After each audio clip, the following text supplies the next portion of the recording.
월드뱅크가 어제 공식 전망을 내놨습니다. 올해 에너지 가격이 24% 오르고 전쟁이 길어지면 브렌트유가 115달러까지 갈 수 있다고요. 같은 날 아랍에미리트가 오펙을 탈퇴한다고 발표했습니다. 5월 1일부터예요. 60년 가까운 회원국 지위를 끄는 겁니다. 그리고 어젯밤 미국장에서 나스닥이 0.9% 빠졌는데요. 오픈 AI가 자체 매출 목표를 못 맞추고 있다는 보도가 나오면서 수익화에 대한 의심이 다시 올라온 겁니다. 유가는 사상 최고권, AI는 수익화 의심, 중앙은행은 오늘 밤 결과를 내놓습니다. 이번 주가 진짜 분수령이라고 계속 말씀드렸는데 그게 바로 오늘부터예요. 에너지 쇼크는 공식 전망에 들어왔는데 이건 좀 무겁습니다.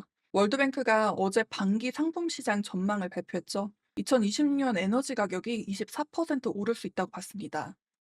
2022년 러시아 우크라이나 이후 가장 큰 상승이에요. 전체 상품 가격은 16% 상승 전망했고요. 브렌트유 전망은 올해 평균 86달러, 지난해 69달러에서 크게 올린 겁니다. 근데 핵심은 이게 아니에요.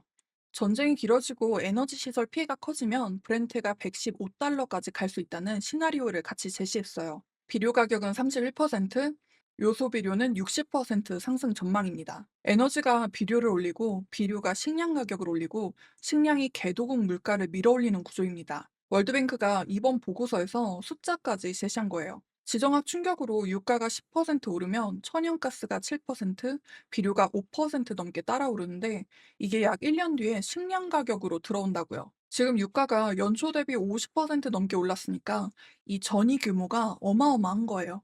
월드뱅크 수석 이코노미스트는 이렇게 표현했어요. 전쟁은 파도처럼 밀려온다. 먼저 에너지, 그 다음 식량, 그 다음 인플레이션.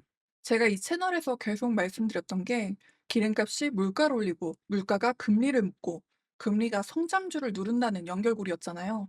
월드뱅크가 그 고리를 공식 전망에 넣은 겁니다. 그러니 이거 하나만 기억하세요. 유가가 높은 게 문제가 아니라 그 충격이 비료, 식량, 물가, 금리까지 번지는 구조가 공식화됐다는 게 진짜 문제입니다. 어제 또 하나의 큰 뉴스가 있었죠. 아랍에미리트가 5월 1일부로 오펙과 오펙 플러스를 탈퇴한다고 발표했습니다. 1967년 아부다비 시절부터 거의 60년간 멤버였는데 그 멤버십을 끄는 거예요. 에너지 장관은 이건 국가이익에 기반한 정책 결정이라고 했고 사우디와 사전협의 없이 단독 결정이라고 밝혔습니다. 이게 왜 중요하냐면요. 오펙 플러스의 글로벌 원유 생산 점유율이 2월 약 48%에서 3월에 44%로 떨어졌거든요.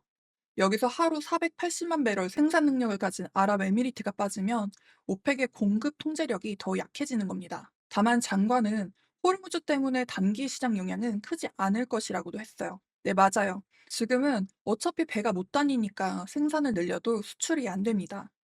근데 호르무즈가 열리는 순간 아랍에미리트는 오펙 쿼터 없이 마음대로 증산할 수 있게 되는 거예요.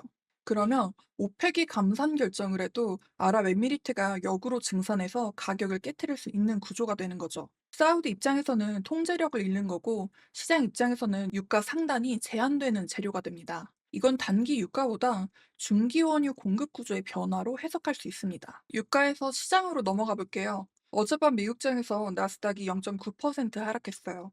S&P 500은 0.49% 빠졌고요. 다우는 보합이었습니다. 월요일에 S&P 500과 나스닥이 사상 최고를 찍었는데 하루 만에 밀린 거예요. 원인은 두 가지입니다. 하나는 오픈 AI가 자체 매출 목표와 신규 사용자 목표를 못 맞추고 있다는 보도가 나온 건데요. CFO가 이 속도로는 미래 컴퓨팅 계약 비용을 감당 못할 수도 있다고 경영진에게 우려를 전했다는 건데요. 오픈 AI는 말도 안 되는 얘기라고 바로 반박했지만 시장은 이미 반응했습니다. 이 보도 이후 오라클이 4% 넘게 빠지고 ARM이 8%, 코어위브가 5.8%, 엔비디아도 1.6% 하락했습니다.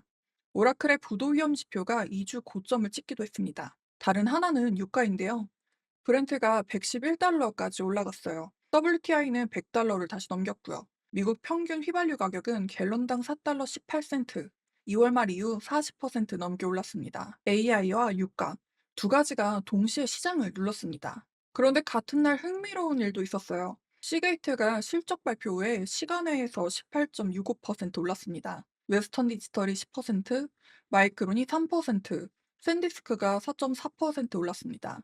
4개 저장장치 회사의 시가총액이 하루에 600억 달러가 늘은 건데요. 여기서 왜 시게이트가 올랐는지가 중요합니다. AI 데이터가 폭발하면서 저장 장치 수요가 따라오는 건데, 이건 GPU처럼 기대감이 아니라 이미 매출로 잡히는 구간이에요. AI 전체가 빠지는 게 아니라는 거죠. AI 안에서 돈이 되는 인프라와 아직 증명 못한 곳이 갈리고 있다는 반증입니다. 그러니 이거 하나만 기억하세요.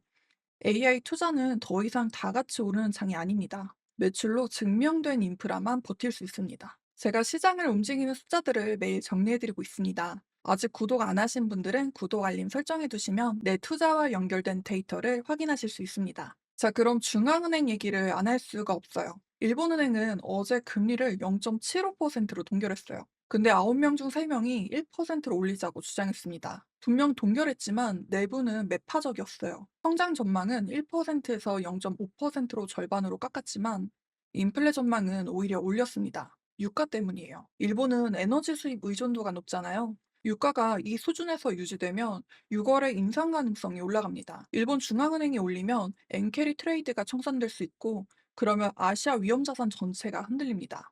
한국도 예외가 아닌데요. 2024년 7월에 일본 중앙은행이 깜짝 인상을 했었을 때 나스닥이 한 달도 안 돼서 13%가 빠졌었어요. 엔화가 14%가 올랐고 수백조 원 규모의 캐리 트레이드가 청산됐습니다. 지금 3명이 인상을 주장한 건 그때와 같은 서프라이즈가 6월에 올 수도 있다는 신호로 해석할 수 있습니다. 니케이는 오늘 1% 빠지고 있고, 엔은 달러당 159.63엔 부근에서 움직이고 있어요. 그리고 오늘 밤 미국 연준 FOMC 결과가 나옵니다. 금리는 동결 예상이에요. 그런데 계속 말씀드리는 것처럼 중요한 건 동결이 아니라 문구와 톤입니다. 파월 의장이 유가발 인플레를 일시적 충격으로 볼지, 지속적 위험으로 볼지, 월드뱅크는 에너지 가격 24% 상승을 공식 전망에 넣었잖아요. 미국 휘발유는 4달러 18센트까지 올랐고요. 이 상황에서 연준이 일시적으로 말하기가 점점 더 어려워지고 있습니다. 파월 임기가 5월 15일에 끝나고 워시 인준 표결이 오늘 상원은행위원회에서 있습니다. 사실상 파월의 마지막 FOMC예요. 오픈 AI가 오늘 화두인데, 이건 단순히 매출 우려만의 문제가 아니에요. 어제 오픈 AI가 최신 모델과 코덱스를 아마존 AWS 베드록에서 제공하기 시작했어요. 마이크로소프트 독점이 풀린 지 하루 만에 바로 아마존으로 간 거예요. 오픈 AI는 AWS에 8년간 1000억 달러를 쓰기로 했고, 아마존은 오픈 AI에 500억 달러를 투자했어요. 규모가 어마어마하죠. 근데 여기서 봐야 할 게 있어요. 이 구조에서 진짜 승자가 누구냐는 겁니다. AI 모델을 만드는 쪽은 매출 목표를 못 맞추고 있다는 보도가 나오고 있잖아요. 반면에 그 모델을 돌리는 서버, 저장 장치, 네트워크를 제공하는 쪽은 매출이 터지고 있어요. 시게이트가 약 19% 올랐잖아요. 그게 바로 이 차이예요. AI 모델의 승자가 모델 자체가 아니라 서버와 유통을 제공하는 인프라일 수 있다는 거예요. AI 모델의 유통 구조가 마이크로소프트 단독에서 멀티 클라우드로 바뀌기 시작한 겁니다. 동시에 이유는 디지털 시장법의 초점을 클라우드와 AI 서비스로 확대한다고 밝혔어요. 구글, 아마존, 메타, 마이크로소프트 같은 게이트키퍼들이 AI와 클라우드에서도 규제를 받게 되는 겁니다. 유통은 넓어지고 규제는 강해지고 AI 생태계가 확장되면서 동시에 복잡해지고 있습니다. 자, 그러면 투자자라면 꼭 짚고 가셔야 할 체크리스트 말씀드릴게요. 첫 번째, 오늘 밤 FOMC 결과죠. 파월이 유가 인플레를 어떤 톤으로 표현하는지가 핵심이에요. 월드뱅크가 에너지 24% 상승을 공식 전망에 넣은 상황에서 일시적이라고 말하기 어려워졌습니다. 이 한 단어가 금리와 달러 방향을 정합니다. 두 번째, 빅테크 실적도 오늘 밤이죠. 마이크로소프트, 구글, 아마존, 메타가 한꺼번에 나와요. AI에 올해 약 6천억 달러를 쓴다고 했잖아요. AWS 성장률 25%, 애저 40%, 구글 클라우드 50%가 시장 기대치예요. 이 숫자가 나와야 AI 투자가 정당화됩니다. 세 번째, 아랍에미리트의 오펙 탈퇴 후의 모습을 지켜보세요. 월 1일부터입니다. 지금은 호르무즈 때문에 수출이 안 되지만 해협이 열리면 아랍에미리트는 쿼터 없이 증산할 수 있습니다. 오펙 내 사우디와의 관계, 다른 회원국의 반응을 봐야 합니다. 네 번째, 유럽 항공유 수입 공백. 4월에 중동에서 유럽으로 가는 항공유 선적이 0이 됐어요. 유럽 항공유 수요는 하루 160만 배럴인데 지역 생산은 110만 배럴입니다. 최소 50만 배럴의 수입 공백이 생긴 거예요. 여름휴가 시즌 전에 대체 공급이 확보되는지가 관건입니다. 다섯 번째, AI 내부 차별화. 오픈 AI 매출 우려로 오라클, 코어위브, ARM이 빠졌는데 같은 날 시게이트는 19%가 올랐습니다. AI 전체가 아니라 매출로 증명된 인프라만 버티고 있어요. 포트폴리오가 어느 쪽에 있는지를 꼭 점검하세요. 그럼 마무리하겠습니다. 월드뱅크가 에너지 쇼크를 공식 전망에 넣었고 아랍에미리트가 60년 만에 오펙을 떠났습니다. 나스닥은 AI 수익화 의심에 밀렸고 일본 중앙은행은 매파 신호를 보냈어요. 오늘 밤 연준과 빅테크가 동시에 답을 내놓습니다. 이번 주가 분수령이라고 말씀드렸던 이유가 바로 오늘이에요. 결과는 확인과 동시에 다뤄보겠습니다. 오늘은 여기까지 준비했고요. 내일 뵙겠습니다. 감사합니다.